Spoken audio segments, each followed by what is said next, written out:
And this is the most beautiful thing about it, because people message me all the time like, oh, but Tate, you don't know how sad I feel. No, incorrect. I know exactly how sad you feel. Difference is I used it. And you're sitting here still crying, some random guy on email for the fucking third month in a row.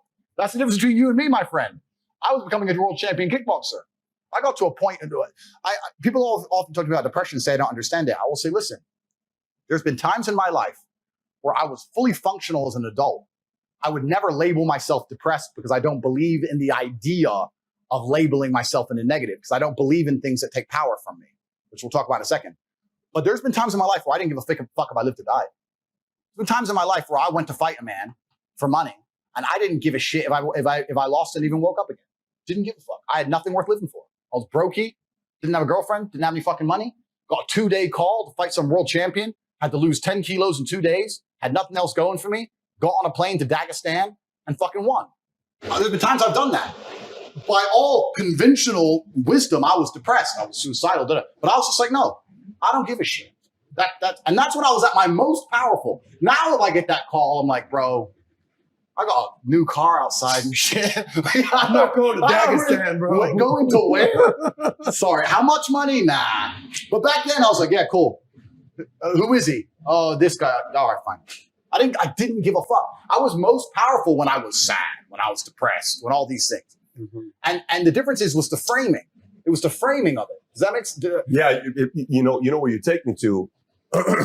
You take me to Tom Cruise with Matt Lauer. And I don't know if you've seen this or not, where Tom Cruise on Matt Lauer. When he's freaking out on the couch. Tom Cruise is no, that's Ellen DeGeneres. Okay. This is Tom Cruise, Matt Lauer, and Tom is a Scientologist who does not believe in medication. Yeah. He does not believe in taking, antidepressants. He doesn't believe in Ritalin. He doesn't believe in any of that stuff. I don't know where you stand with this medication stuff. He's not for it. And Matt Lauer is saying, what's wrong if this helped that Brooke Shields? What's wrong if this helps? I would say, you don't realize what this is doing. This is ruining their lives. This is not helping them. Do you realize how many different countries this is illegal in? Do you realize that Ritalin is only legal in a couple different countries? It's not many countries. It's not a legal drug in other places. It's legal. And he's explaining this.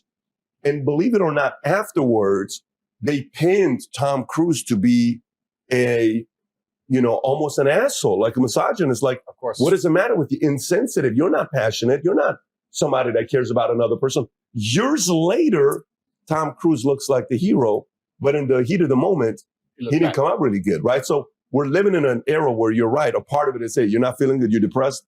Take 2 of these, see what happens to you. It's the hero's arc. And this is the thing. This is why when I was saying, when people say, you don't know how it feels to be depressed, I say, yes, I do. The difference is how it's analyzed. I always argue this 2 ways as well when depressed people come to me, because one of my most famous things people attack me for is their little quote is they say, you said depression isn't real.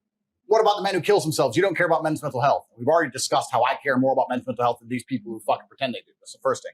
Say, I didn't say depression isn't real. I said feeling depressed is real. But the idea that depression is going to strike you in your mind and there's nothing you can do about it, I think that is promoting helplessness amongst depressed people, and that's the reason they kill themselves. I don't think that making people helpless in an unfortunate situation is the great thing to do. You have to give people hope.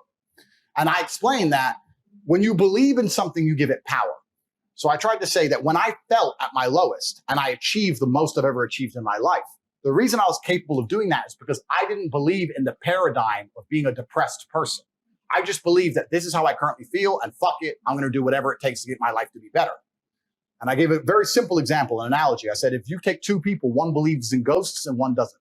You put them both in haunted houses. And in the middle of the night, there's a bang. The person who believes in ghosts is now terrified. There's a ghost. They're calling an exorcist. They're panicking in the room. They're hiding. The person who doesn't believe in ghosts goes wind and goes back to sleep. It's the same noise. It's the same scenario. But it's the belief in their mind that terror and ruins their life. Yeah. It's the belief in their mind that turns against them. And I've said this many times. I don't even give a shit about right and wrong. You can tell me depression's, you can give me with every scientific proof in the world, depression, I refuse to believe in things that take my power away from me. I'm only going to construct a mental model that allows me to be as powerful as possible. If believing in the idea of depression is going to take my own power away, then I won't believe in it. I don't want to believe in things that make me weak. Fly over to fucking fuck knows where and Tishkek and Bishkek to fight him. And now she's like, you know, in the toilet seat. I'm like, the fucking toilet seat. I might die. He could kill me. But she knew that's when I was weak. She knew it. And that's when you can be emotional. But they detect it. This is when I can get it. Another thing, and I'll give the game away. I'll give the game away to the entire YouTube world, why I've destroyed absolutely everybody in any debate ever. I say things that